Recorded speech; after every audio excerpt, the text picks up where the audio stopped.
റഷ്യയിൽ യുക്രൈൻ നടത്തിയ ഷെല്ലാക്രമണത്തിൽ തൃശൂർ സ്വദേശി കൊല്ലപ്പെട്ടതായി ബന്ധുക്കൾക്ക് വിവരം ലഭിച്ചു. കല്ലൂർ നായരങ്ങാടി സ്വദേശി 36 വയസ്സുള്ള സന്ദീപാണ് മരണപ്പെട്ടത്.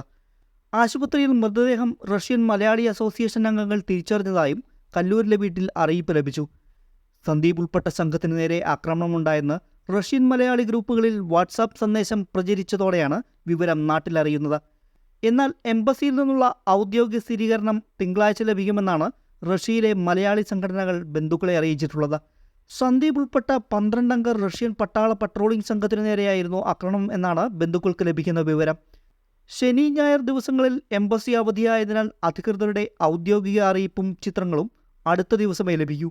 കഴിഞ്ഞ ഏപ്രിൽ 2-നാണ് സന്ദീപും മലയാളികളായ മറ്റ് 7 പേരും ജോലിക്കായി റഷ്യയിലേക്ക് പോയത്.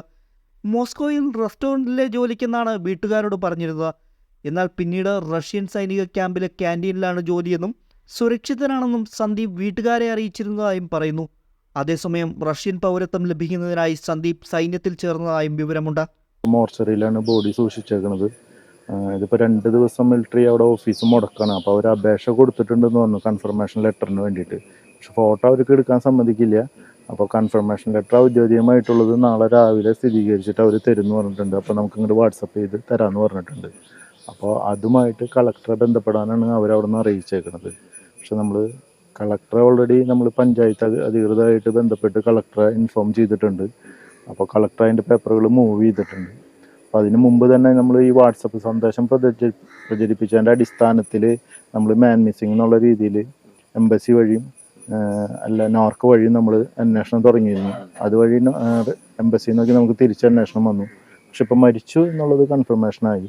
അപ്പോൾ എംബസി ബോഡി കൊണ്ടുവരാനായിട്ട് നമ്മൾ കേന്ദ്രമന്ത്രിമാരായിട്ടും MP ആയിട്ടും എല്ലാവരുമായിട്ട് ബന്ധപ്പെട്ടിട്ടുണ്ട്. MLA ആയിട്ട് ബന്ധപ്പെട്ട് നോർക്ക് വഴി മുഖ്യമന്ത്രിയായിട്ടും ബന്ധപ്പെട്ടിട്ടുണ്ട്. അപ്പോൾ എല്ലാവരും ശ്രമിച്ചുകൊണ്ടിരിക്കുന്നുണ്ട്. അപ്പോൾ ഇന്ന് കളക്ടർ വിളിച്ചിട്ടുണ്ടായിരുന്നു. അതിൻ്റെ ഡീറ്റെയിൽസ് എല്ലാം അയച്ചു കൊടുത്തിട്ടുണ്ട്. അപ്പോൾ ആളും അതിന് ശ്രമിക്കാമെന്നാണ് അറിയിച്ചേക്കുന്നത്. നമുക്ക് എത്രയും പെട്ടെന്ന് എത്തിക്കാനുള്ള കാര്യങ്ങൾ. എന്ത് സംഭവിച്ചു എന്നാണ് നമുക്കിപ്പോൾ പ്രാഥമികമായിട്ട് ലഭിക്കുന്നത്? അവിടെ ഡ്രോൺ ഉപയോഗിച്ചുള്ള ബോംബാക്രമണത്തിൽ കൊല്ലപ്പെട്ടു എന്ന് മാത്രമേ പറഞ്ഞിട്ടുള്ളൂ അവർ. അതായത് അദ്ദേഹം റഷ്യൻ സൈന്യത്തിന്റെ ഭാഗമായിരുന്നു, ട്രക്കിൽ പോയിരുന്നു, അങ്ങനെയാണോ? അല്ല, അത് പലതും പറയുന്നുണ്ട്. നമുക്ക് കൃത്യമായിട്ട് പറയാൻ പറ്റില്ല. റെസ്റ്റോറൻറ്റിൽ വർക്ക് ചെയ്യുന്നിടത്തും ക്യാൻറ്റീനിൽ വർക്ക് ചെയ്യുന്നിടത്ത് ഡ്രോൺ ആക്രമണം സംഭവിച്ചതെന്നും അങ്ങനെ എല്ലാം പറഞ്ഞിട്ടുണ്ട്. പക്ഷെ അതിൻ്റെ കൃത്യമായിട്ടുള്ള വിവരങ്ങൾ നമ്മളോട് ഷെയർ ചെയ്തിട്ടില്ല. ഈ ആക്രമണത്തിൽ എത്ര പേര് ഉൾപ്പെട്ടതായിട്ടാണ്? 12 പേര് ഒരുമിച്ചുണ്ടായിരുന്നു എന്ന് പറഞ്ഞവർ.